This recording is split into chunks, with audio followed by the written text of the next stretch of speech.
Hi, Guy. It's so good to chat again and have like a sequel discussion on personal development and how it relates to business. How are you today? I'm doing great. Thanks, Nicole. It's great to be here with you again and looking forward to our discussion. Yes, yes, we're going to get into self-love, internal family systems, and how all of this stuff relates to business. So we hear the term a lot, self-love, like cheesy term, real term, like what does this mean? I'd like to start off by saying that I think there's something that most of us get wrong about self-love. I know I did for many years. It took me a long time to understand and appreciate love. And it took me a long time to understand and appreciate what we really mean by self. And I keep learning more and more all the time. The thing is, I think most of us have it backwards. We're told to practice self-love, self-compassion, as in you need to be more loving towards yourself. Mm-hmm. And I'd like to put it out there that what we really need more of is to allow self to love us for our authentic self, who we are at our core. And we'll talk about that today.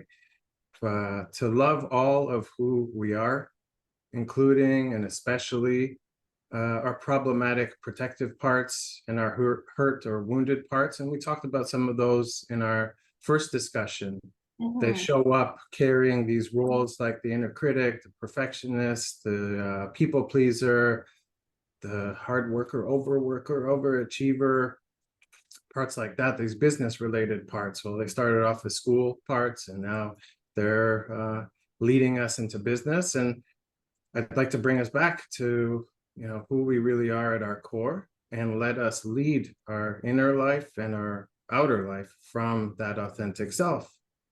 Hmm. So a little bit confusing, kind of flipping things on its head, but if we could unpack that today, and there's a beautiful model and framework, psychological healing framework out there called internal family systems Mm-hmm. that it informs a lot of my coaching these days. And we got into a little bit of that last time. If we could do more today, I think that would be really helpful for our audience, for our listeners, viewers. Yep, yep, definitely. So, the way you broke down what self-love is, that's how I viewed it, is basically learn to love yourself, right? And you're saying, no, don't look at it that way. So what is the right way of looking at it? So if I can get into internal family systems or IFS a bit, and we call it sometimes parts work. So I help people learn how to do parts work. It's a relational process, a way of having a relationship and relating to our different parts as if they're unique individuals within us. So instead of thinking we just have this one personality, we've got an authentic self and sub personalities or sub selves, as they're called. And basically, you learn to speak to these parts, and believe it or not, they start to answer back.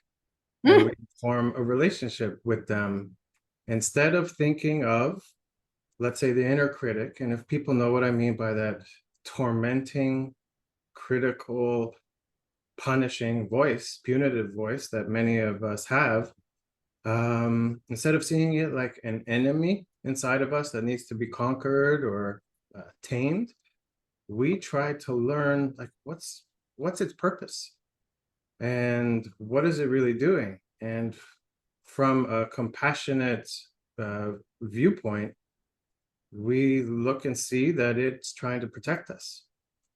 It's trying to protect possibly a younger, wounded part of us that's, in a way, tucked away inside of us.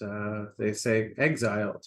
We cut it off. We banished it from our psyche. It was just too hard to live in that pain that we felt, that pain, that shame, that fear of not feeling good enough, not lovable enough, not enough as we are, or as I like to say, unenoughness. And when we're in touch, or that part of us, and we can have many of those exiles, when they get triggered, we as adults, we don't like to feel that at all. So almost immediately another part comes, steps in, and takes over and leads us. And these parts form in these triads. So just imagine a triangle with, the 2 points up top and one at the bottom. One, they're both protectors at the top.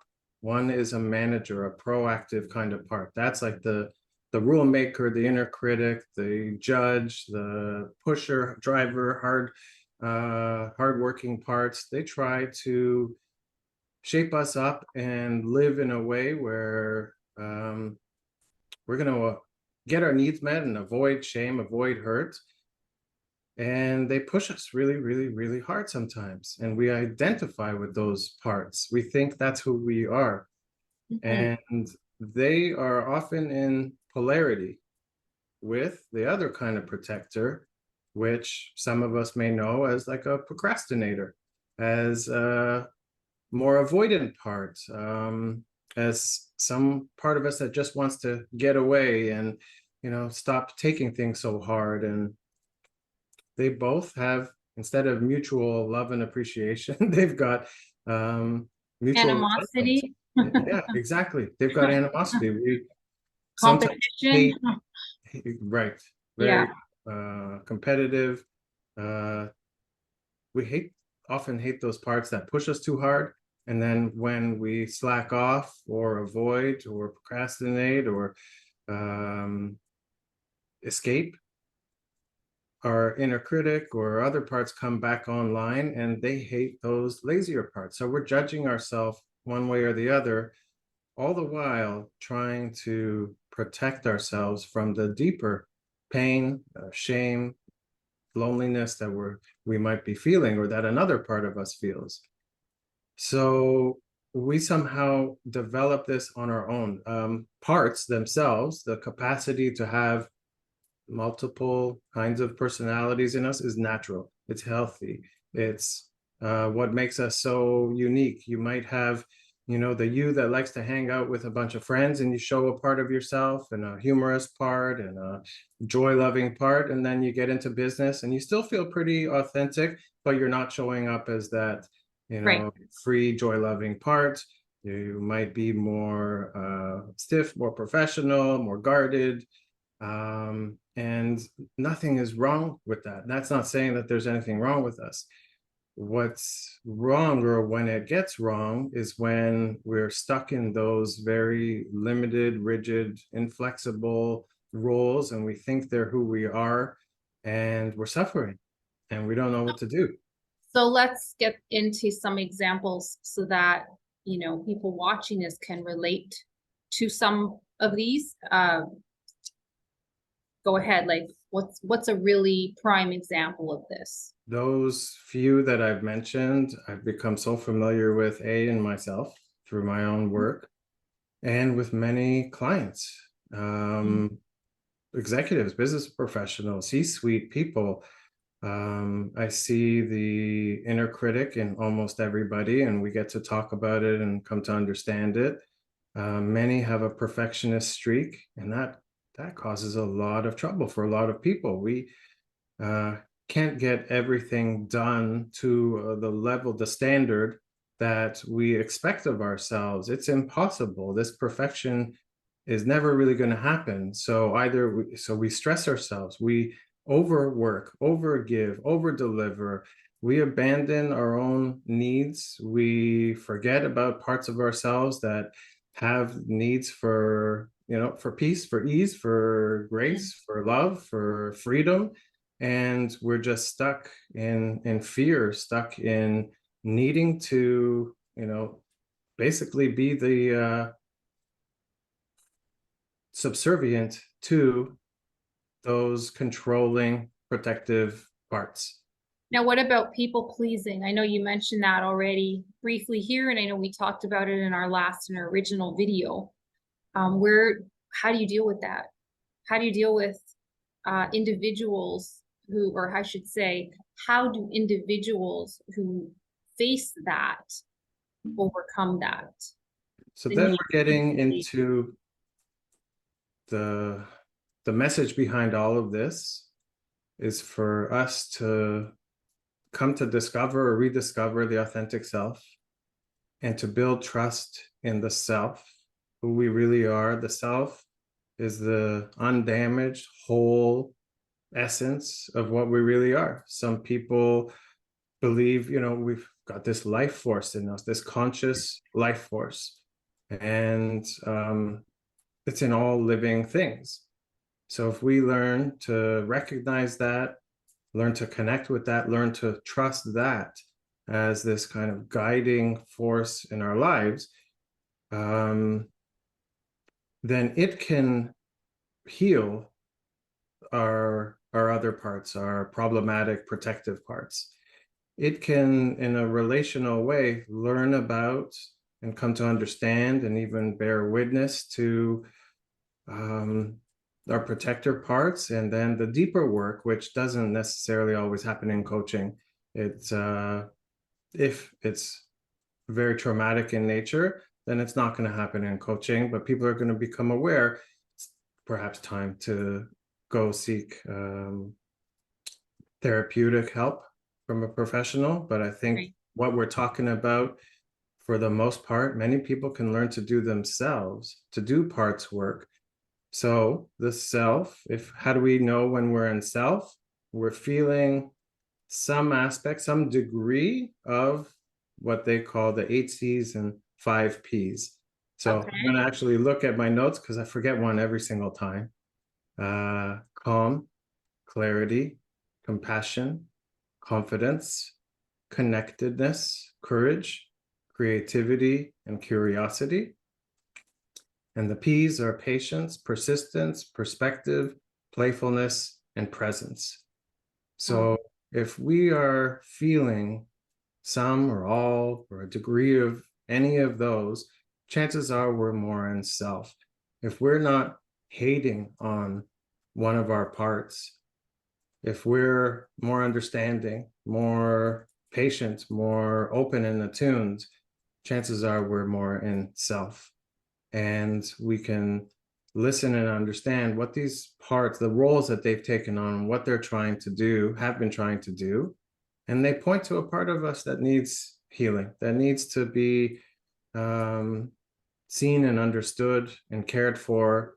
And those exiled parts often carry burdens. They're the ones that carry the beliefs that fuel all of the problematic behaviors we get into. They're the ones that have come to believe through their experiences that we're not enough, that we're not good enough, we're not lovable enough, that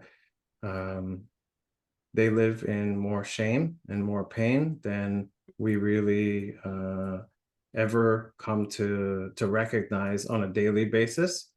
And when we begin to, instead of have the protector parts lead them, we lead them from the authentic self, from our hearts, from compassion. There's so much lightness brought into our system, a lot more ease, a lot more peace and grace.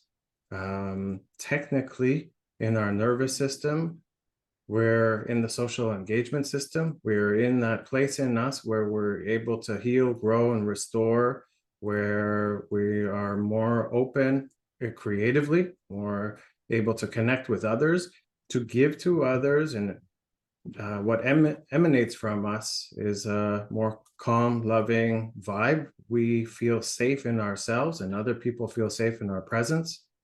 So I want to imagine a world where more people are living more from their authentic self and more in their hearts, and able to take care of some of the deeper issues that they need to take care of to live this way more of the time. Now, it's interesting because people don't realize that they have any issues until they're confronted maybe by situations with other people. Otherwise, how would they even know that something is a problem, right? So something has to get triggered for individuals that you work with to understand, wait, something's off or something's going on, and then there are those individuals that will never look for that awareness. There are individuals that think the problem is out there all the time. They don't look at it as they're part of the problem. or they're the complete problem or part of the problem, let's say, right? It Yeah, just I depends agree. on the situation. Because I know I've dealt with individuals like that where they think the problem is outside. It's all Absolutely. outside, Yeah. right? Blame and judge and shame other people. It's them, not me. But they actually believe it. It's not like they're running away from themselves. They actually wholeheartedly believe the issue is out there. It's not inside. Yeah. Yeah. So So they may not be coming to coaching, yeah. seeking therapy. Yeah, There's always going to be right, some of them, many of them. And right. to some people who want to, they start asking the questions, who am I? What's life all about? What's meaningful to me? What matters? What are my values? Yes. Some people start to recognize they're not free. Why can't I be free? Why can't I just be who I am? And then if they're living like this for a long time in their 30s, 40s, 50s, they may be asking the question like, I don't even know who I am. I don't know what I want. I did everything I thought I was supposed to do to live a successful life, but I'm not happy. I'm not at peace. I'm not fulfilled. My relationships are not deep, meaningful, authentic. And this is kind of making black and white. It's never Mhm. all black and white, 100%, Right, one thing, zero, the other at all. What this points to is the complexity within us, that we are multitudes, we are so much. And when people recognize they're really stuck in rigid roles and they say things like, this is who I am, it's just who I am, as if that's an excuse to let them off the hook from facing their discomforts and learning what they need to learn to overcome them, to transform them. yeah, that's So amazing. hopefully some of those people might be listening. Many might be doing this work already, and that's why they gravitate to you or to people like me.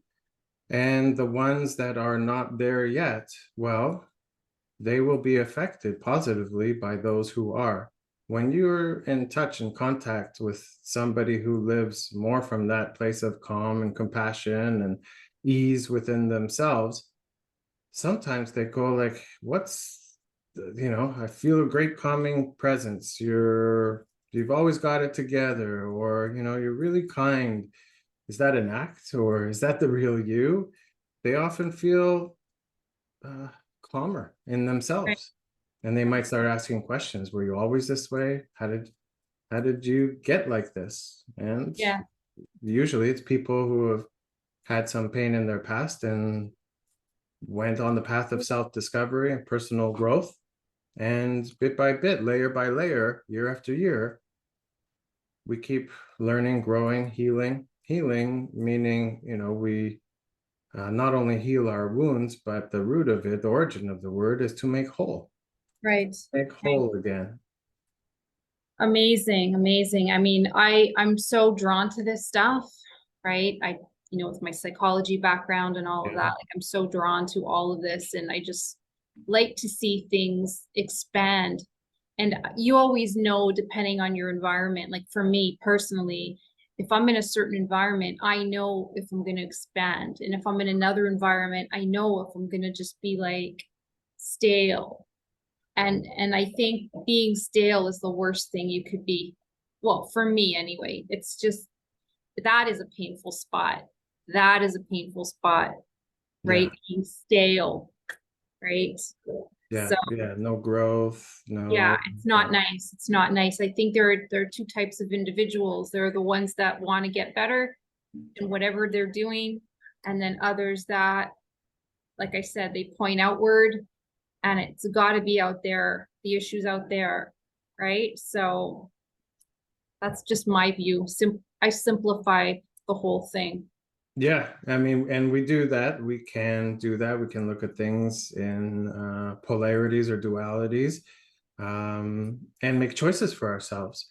Like we talked about last time. Do you remember the towards moves or away moves? Oh yeah, yes, Basically, breaking everything down ahead of us, rooted in our values. We either make a move, a step, an action step towards our values, honoring our values, towards the kind of person we want to be or the life we want to have, the difference we want to make.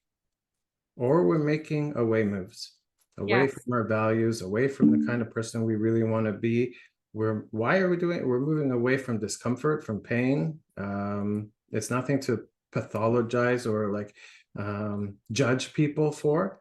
The Yeah. reason why we do it is because we're trying to protect ourselves, trying to avoid pain, Trying to shame, cope. trying to cope, Right. and not recognizing that that just entrenches us even deeper in it. And if we could, I can't remember who she was, but she said we need to destigmatize discomfort. um Forgetting her name, but she wrote the book The Charisma Myth, and Oh, I okay. put that out there as a great resource where charisma, presence, gravitas, that energy that many people are looking for. They're looking for executive presence. And she says it's based in presence, warmth, and power.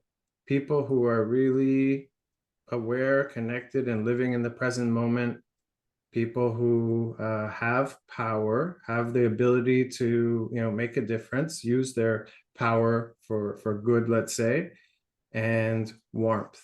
That's a determining factor whether we'll really feel good in their presence or not.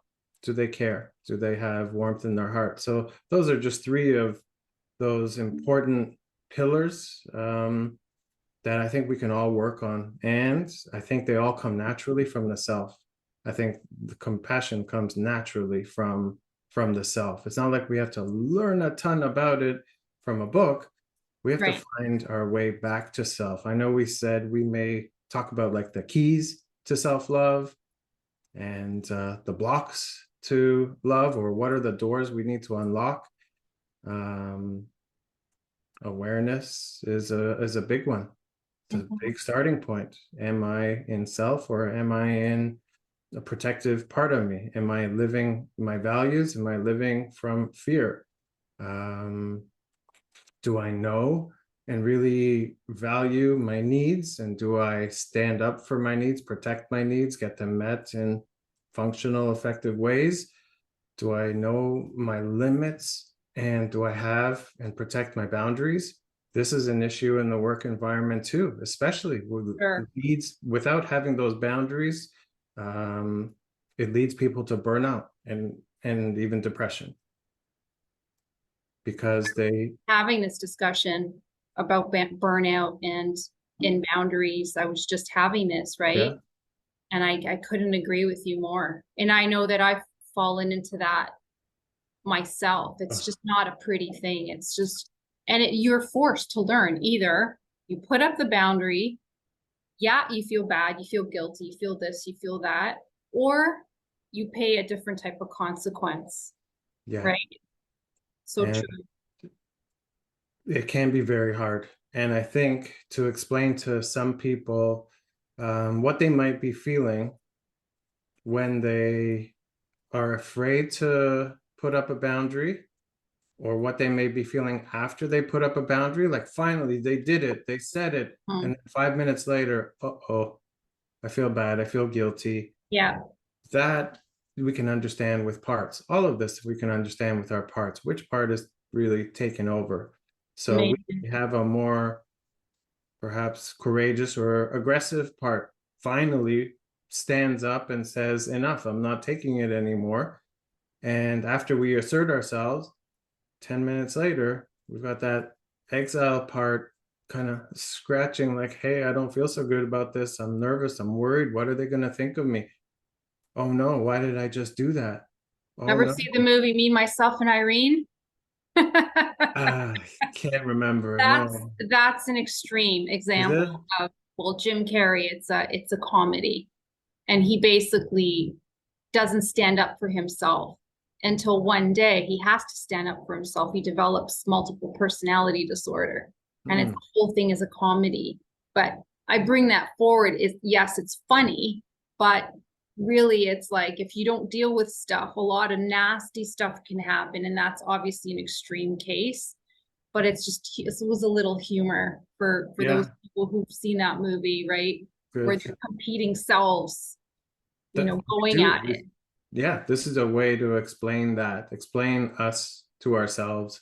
And Mhm. the core of it is to come back to this compassionate understanding of, oh, that's why I do what I do. That's why I'm like that. And to go through the process and the steps of relating to those parts and even freeing them from their burdens and teaching the parts to trust self. Yeah.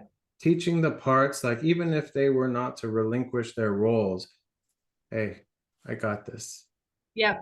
Mhm. I got it. I got it. You know what? You're scared, you're worried, you're concerned. Take a break today. I got this. Right. Got this. And it creates a feeling inside of, instead of contraction, of more expansion, of more appreciation, of more power, more strength, more resilience. So this is what I'd encourage or point people to start doing this kind of work. There's a book that was made, instead of like a book to teach people therapy, there's a book for the public called No Bad Parts by Richard Schwartz. He's the creator of internal family systems.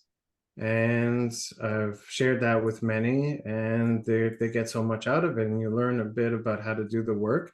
Another really, like a simplified version, which explains it very well, is called Parts Work by Todd Holmes. I've heard of parts work. Yeah, I've yeah, never heard of Todd, but I've heard of parts work. yeah. Yeah. It's a great book to start to um, let ourselves get to know our different parts and understand why they do what they do, and even go through the process of relating to them, relieving them of their roles, of including them, and some really nice visuals, artwork in the book that, you know, is touching and moving as well. So covered a lot of ground again Oh today. yeah. Oh yeah. So Guy, tell me, what's the best place for individuals to reach you once more? Reach me at HeartRich.ca, and you can also find me on LinkedIn. Just search my name.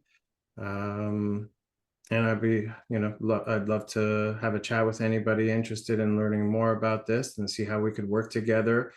Um, and I look forward to that. Awesome. Thank you so much. Thanks, Nicole.